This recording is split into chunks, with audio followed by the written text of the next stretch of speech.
네, 그러면 3강.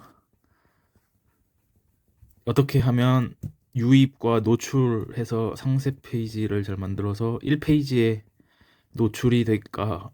이런 내용을 주제로 강의를 하겠습니다. 먼저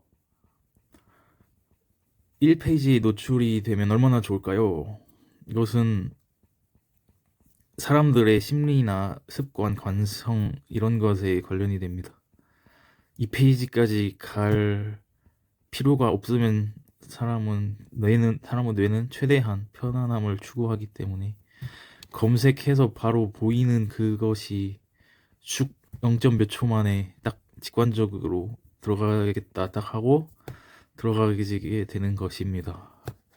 따라서 이런 효과를 누리지 못한다면 아예 보여지지도 못하고 무시당하는 그러한 비극을 당하실 수 있습니다. 그래서 그러한 알고리즘을 아시고 배우시고 최대한 잘 노출되게 해주시는 게 인성에도 좋고 정신 건강에도 좋으실 텐데요. 그러면 어떻게 해야 되는 것인가? 그것은 한 가지 사례를 한번 제가 들어보겠습니다. 콜라비를 파시는 분이 있었는데요. 조카가 마침 귀엽게 생겼습니다. 조카 딸내미였는데 그 행복한 웃음을 띠면서 콜라비를 이렇게 들고 사진을 찍었는데 흐뭇해지는 영상이었습니다. 바라만 봐도 콜라비를 수확한 기쁨이 느껴지는, 콜라비를 사랑하는 마음이 느껴지는, 하여간 그러한 느낌의 어떠한 사진을 올리셔서, 그리고 농장주 분이 또 친척이셔가지고 동생이라고 했다.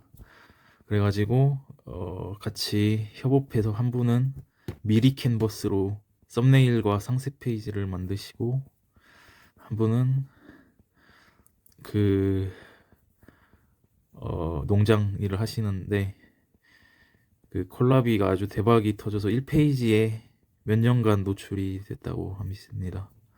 그래서 같이 저랑 온라인 스토어 교육을 수강하셨던 분인데 나이가 좀 있으셨는데 열정만큼은 대단하신 분이었습니다. 같은 청년들이 수업 듣는데 오셔서 같이 수업을 들으셨으니 말입니다.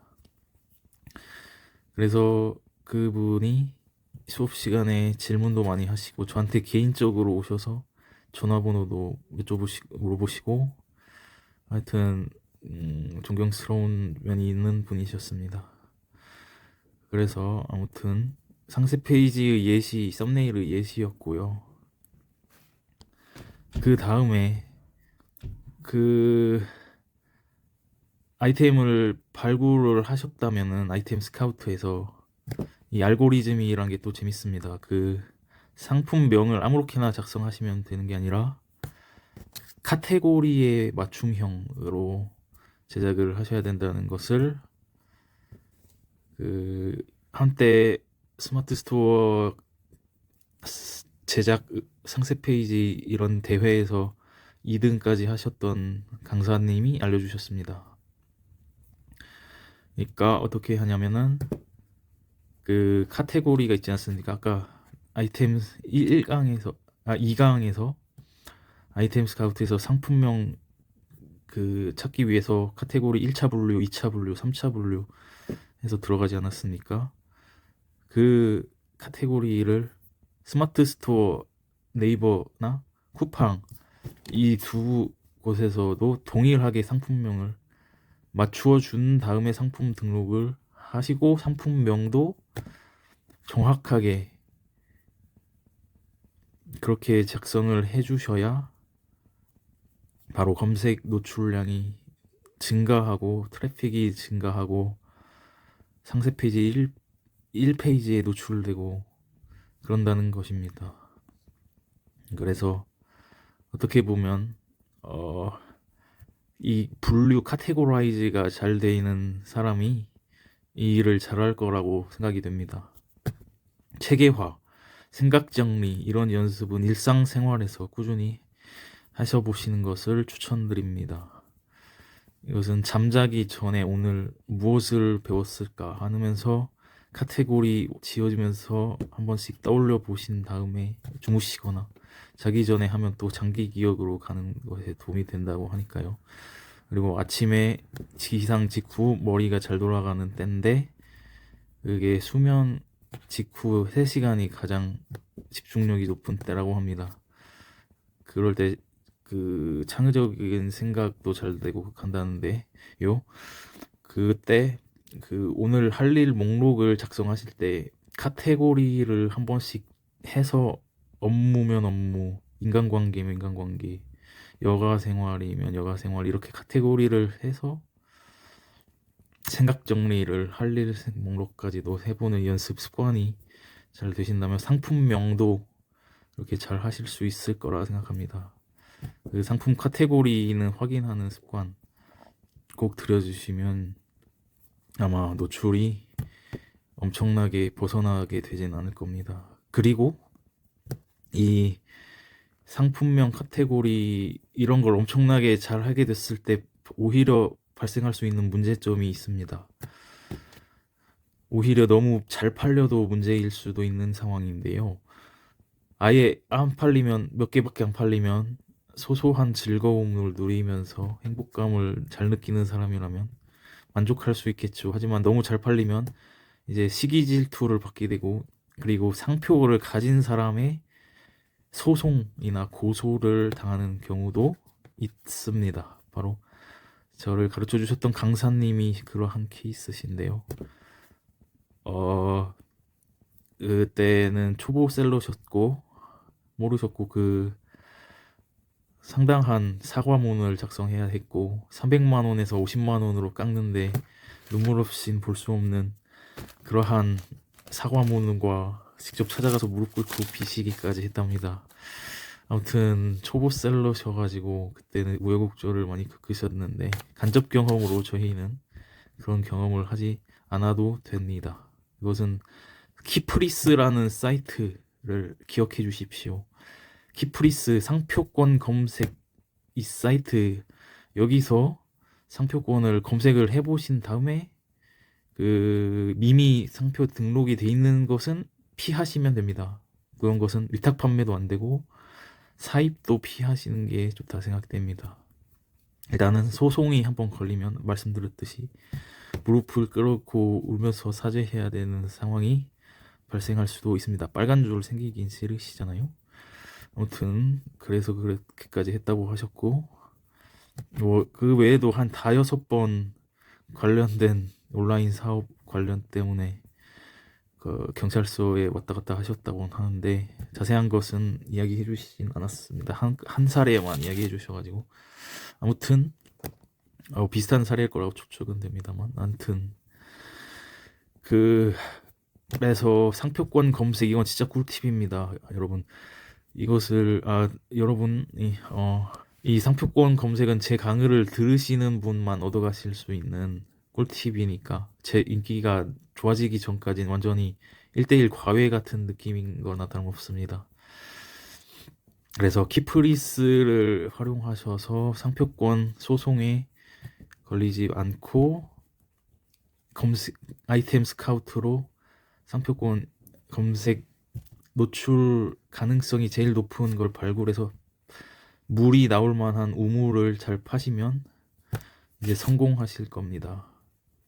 그러면은 이제 한 가지 사례를 아까 콜라비 사례를 들어줬고요. 그리고 이제 진짜 본질적인 노력, 과정 중심 목표이느냐 아니면 성과 중심 목표이느냐 이것은 인생의 태도와도 관련이 있는데요. 이것은 필자생이라는 사람의 책에서 읽은 내용입니다. 그는 아예 처음에는 당연히 안 팔렸습니다. 근데 하루에 무조건 3개의 포스팅을 해왔고 그 포스팅은 아마도 블랙키위 같은 블로그 키워드 검색 이런 거 아이템 스카우트 블로그 버전이라고 할 수 있겠죠. 이런 사이트를 참고했겠죠.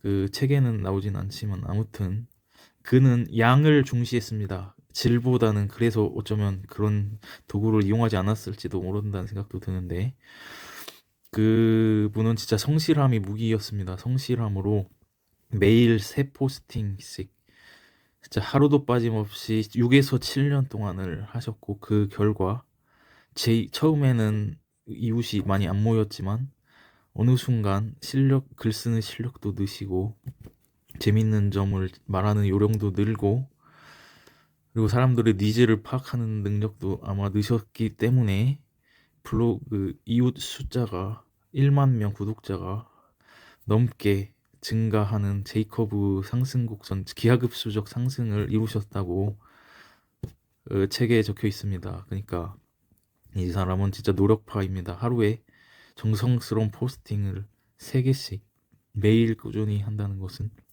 수능 공부만큼 어려웠을 텐데요. 그 매일 자기를 채찍질 하느라 일론 머스크처럼 12시간씩 하면 된다라는 마음으로 계속했다고 합니다. 그러니까 평범한 사람은 천재를 이기기 위해서는 노력을 배로 해야 된다. 이러한 원리로 그 일반인의 열심히 했다고 생각하는 수준이 8시간이라고 평균적으로 하는데요. 수험 생활에 10시간씩 매일 하기도 힘든 사람이 엄청나게 많기 때문에 1%, 10%만이 그걸 해냅니다. 근데 그 12시간씩 했다고 하니까 그 세팅, 환경 세팅, 자기 자신을 믿지 않고 모임도 가지고 독서 모임 해가지고 일요일마다 6시간씩 한 권 끝내기 모임 같은 거, 그 정보 공유보다는 일단 같이 앉아서 한 권을 독파하는 그런 집중력 모임을 하셨다고 합니다. 그래서 책도 많이 읽으셨으니까 블로그에 쓸 내용도 많으셨겠죠. 그렇게 해서 노력에 노력을 거듭한 끝에 그는 온라인 매출 30억 정도 대표가 되셨습니다. 직원들도 많이 있고.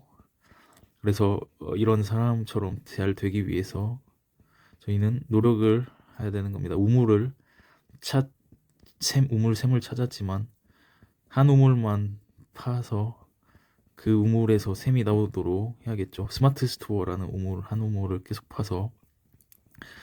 그래서 여기서 주는 교훈은 그 하루 3번, 세 포스팅 정확히 지금의 성공 방정식은 그 당시와 달라졌을지 모릅니다. 지금은 요즘은 인스타그램 스레드를 매일 3포스팅 하는 것이 정답일지도 모릅니다. 하지만 중요한 것은 자신의 팬덤을 만들고 매일 노력하여, 그리고 사람들에게 가치를 제공하는 대가로 그 사람들이 보답으로 그런 팔로워 수를 여러 가지 지지를 받고 인간관계를 탄탄하게 구축한 다음에 그다음에 사업을 하시면 성공할 확률이 훨씬 높다는 교훈입니다. 그리고 온라인 세상이지 않습니까? 그러므로 그 파급 효과는 거의 기하급수적일 수 있다는 것입니다. 요즘 세상에 온라인을 활용하지 않으면 망한다라고 저는 판단합니다. 그러니까 이 세상에서는 성공한 사람들은 다들 온라인으로 물건을 팔던 서비스를 팔던 해서 성공한 사람들이죠. 동의해 주실 거라고 생각합니다. 그래서 그러한 강의를 4편에서는 이제 무엇을 할까요? 바로 준비된 게 있습니다. 여러분 이런 거 한 번쯤 생각해 보신 적 없으신가요? 그래, 나 블로그나 인스타그램이나 마케팅 그런 거 팔로워들 많이 모았어. 그러면 실제적으로 이제 상품 등록은 어떻게 하는데, 어떻게 썸네일을 만들고 어떻게 상세 페이지를 만들어야 되는데, 요즘 내가 부업으로 스마트 스토어를 알아보긴 하지만 나 직장인이거나 아니면 자격증 공부하시는 수험생분이거나 다들 삶에 바쁘신 부분이 있을 텐데요. 그러면은 어떻게 해야 이런 효율적으로 시간을 절약하면서 상세 페이지나 썸네일을 만들 수 있을지에 대해서 이야기하겠습니다. 그럼 다음 시간에 뵙겠습니다. 감사합니다.